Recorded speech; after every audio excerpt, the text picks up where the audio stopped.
Praise the lord. దేవుని పరిశుద్ధమైన నామమున ఈ పునరుద్ధాన దినమున ఈ వీడియో చూస్తున్న మీ అందరికీ గాడ్స్ బిలవడ్ టీం తరపున శుభాభివందనాలు తెలియజేస్తూ ఉన్నాను.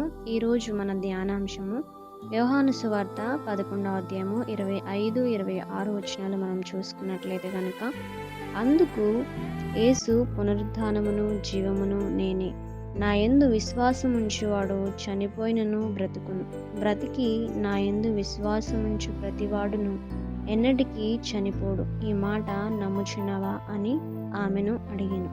అయితే ఈ రోజున మనల్ని మనం ప్రశ్నించుకోవాలన్నమాట.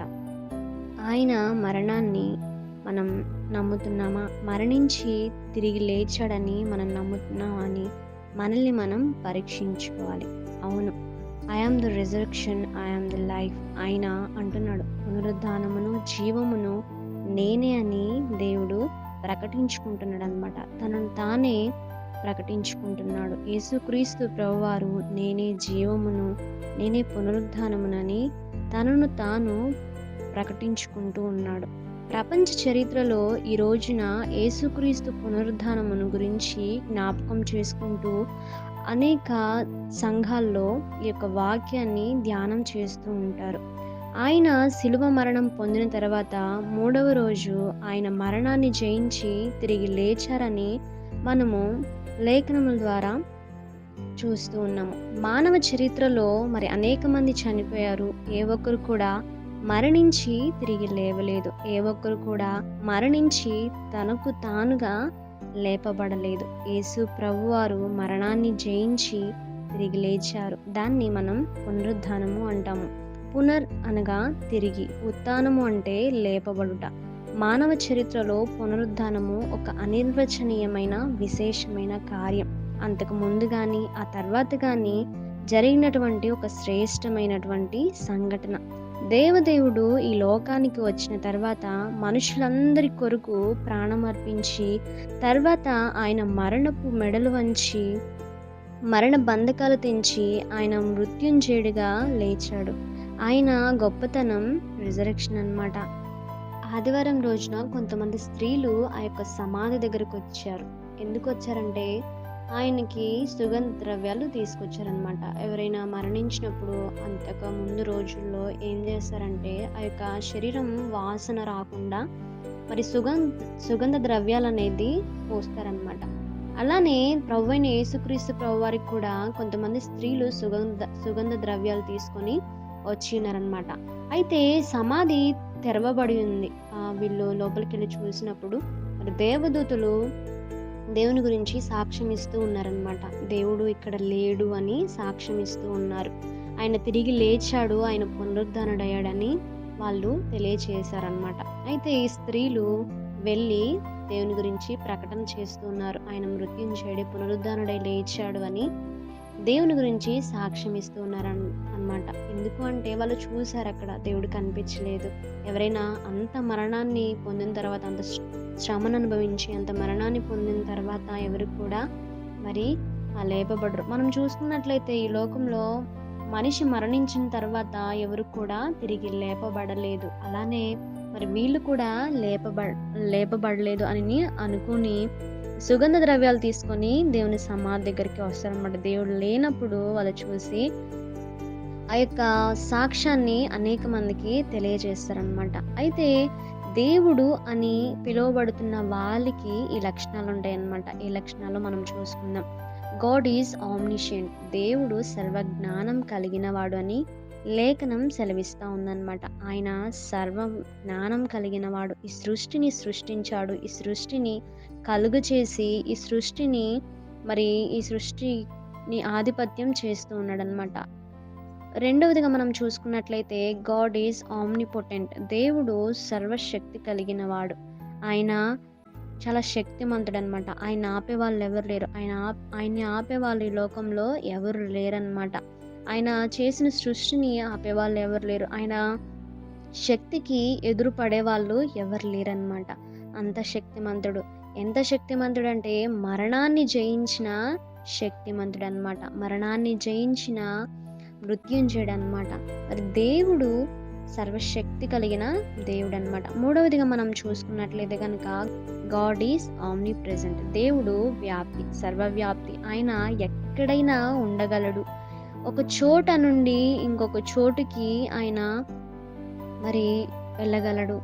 అలాగే ఒక చోట ఉండి ఇంకొక చోట కూడా ఉండగలడనమాట. మనం కూర్చున్న పొజిషన్‌లో ఉంటాము. ఇంకొక చోట మనము ఎక్కడికి ఉండలేమనమాట. మనం మనిషిం కాబట్టి మనం ఒక ప్లేస్‌లోనే ఉండగలం. మరి దేవుడు సర్వవ్యాప్తి కదా! ఆయన ఎక్కడైనా ఏ ప్రాంతంలోనైనా నివసించగలడు. మరి ఈ యొక్క లేఖనం మనం చూసుకున్నట్లయితే ఆయన పునరుద్ధానుడు పునరుద్ధానం గురించి లేఖనంలో సెలవిస్తూ ఉన్నాయన్నమాట. అయితే మరణము చాలా బలవంతమైనది అని పరమగీతంలో చూస్తూ ఉంటాం. ప్రేమ మరణం కంటే బలవంతమైనది అని లేఖనం సెలవిస్తా ఉన్నది. అది మరణము ఎట్లాంటిదంటే కఠోరమైనది, కఠినమైనది. ఆయన మరణాన్ని జయించాడు. మరణ బంధకాల్ని తెంచివేశాడు. ఆయన మృత్యుంజయుడిగా మన మధ్యలో సంచరిస్తూ ఉన్నాడనమాట. అయితే మనము ఈ లోకంలో చూసుకున్నట్లయితే గనక చాలామంది మరి అందచందాలు కలిగినటువంటి వాళ్ళు, పేరు ప్రఖ్యాతులు కలిగినటువంటి వాళ్ళు, ఆస్తులు, అంతస్తులు కలిగినటువంటి వాళ్ళుని మనము చూస్తూ ఉంటాం అన్నమాట. కానీ వాళ్ళు ఏ ఒక్కరు కూడా మరి మరణాన్ని జయించి తిరిగి లేవలేదన్నమాట.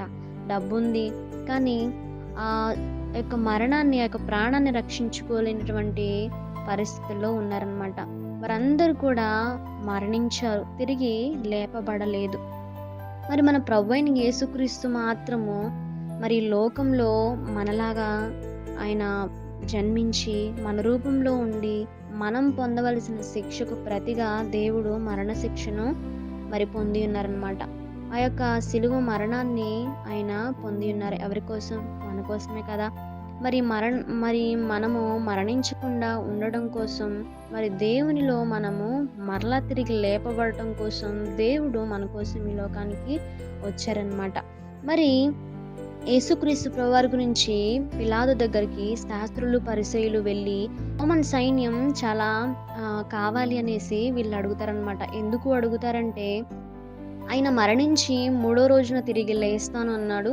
ఒకవేళ ఆయన లేచినట్లయితే కనుక ఈ యొక్క సైన్యంతో ఆయన్ని మరలా ఆ సమాధులకి పంపించేస్తాము అన్నట్లుగా మరి పిలాతు దగ్గరికి శాస్త్రులు, పరిసయ్యులు వెళ్ళి అడిగినప్పుడు మీకు ఎంత సైన్యం కావాలంటే అంత సైన్యాన్ని తీసుకెళ్ళండి అని వందల కొద్దీ, వేల కొద్ది సైన్యాన్ని పిలాతు పంపిస్తాడనమాట. ఆ సమాధి చుట్టూ కూడా రోమన్ సైన్యము మరి కాపలిగా పెట్టారనమాట. రోమన్ సైన్యాన్ని కావలిగా ఉంచారనమాట. శాస్త్రులు, పరిసయ్యులు ఆ యొక్క రోమన్ సైన్యాన్ని కావలిగా పెట్టారనమాట.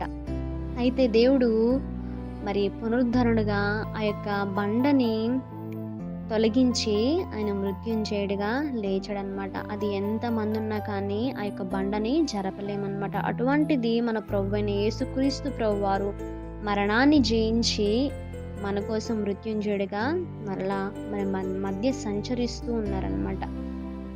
అయితే మొదటిగా దేవుడు చనిపోయినప్పుడు 2 శతాబ్దాల్లో మరి ఎవరు కూడా దేవుని యొక్క మరణాన్ని, పునరుద్ధానాన్ని ప్రశ్నించిన వారు లేరనమాట.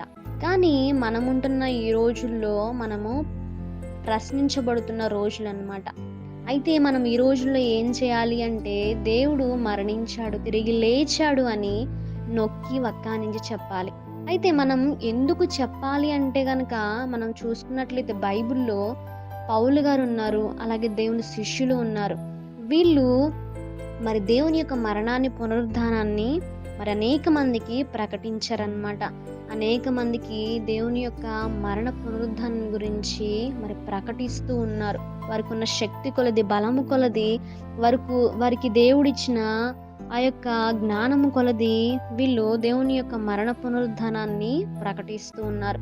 మరి మనం కూడా మన యొక్క జీవితాలు దేవుని యొక్క రాజ్యంలో ఉండాలి అంటే, మన ఈ యొక్క జీవితము దేవుని స్తుతించాలి అంటే, దేవుని ఆరాధించాలి అంటే కనుక మరి దేవుని యొక్క మరణాన్ని, పునరుద్ధానాన్ని మనము నమ్మాలి.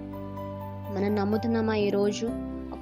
ఒక విషయంలో ఏదో ఒక విషయంలో మనము ఆ దేవునికి ప్రార్థన చేసి, దేవా ఇది నాకు ఇచ్చావు, ఇవ్వకపోయినా ఇచ్చావు దేవా అని మనం దేవుణ్ణి స్తుతించే సందర్భంలో కూడా మనం ఎట్లా ఉంటున్నామంటే, నామకార్థపు క్రైస్తవులుగా అపనమ్మకము కలిగి మనము ఉంటున్నాము. కానీ దేవాతి దేవుడు నువ్వు చిన్నది, చిన్నది నీ మనసులో ఉన్నా అది నమ్మాలి. అది నువ్వు నమ్ము. నమ్మితే నువ్వు పొందుకుంటావని దేవుని వాక్య భాగం సెలవిస్తా ఉంది. మనం ఈ రోజుల్లో నమ్ముతున్నావా? అనేకమైన ప్రశ్నలు నీ వైపు వస్తున్నప్పుడు నువ్వు వాటిని నమ్ముతున్నావా?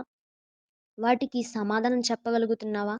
మరి ఈ యొక్క ప్రశ్న నీ ముందుకొచ్చింది. దేవుడు మరణించాడు, పునరుద్ధానుడయ్యాడని ఈ ప్రశ్న నీ ముందుకొచ్చినప్పుడు నువ్వెటువంటి సాక్ష్యాన్ని ఇస్తున్నావు? ఎటువంటి ఆహ్, సమాధానాన్ని నువ్వు వాళ్ళకి తెలియజేస్తున్నావు అనేది కూడా నిన్ను నువ్వు పరీక్షించుకోవాలి. దేవుని బిడలుగా మనం పిలువబడుతూ ఉన్నాము. మరి దేవుని యొక్క మరణ పునరుద్ధానాన్ని మనం ప్రకటించేవారిగా ఉండాలి.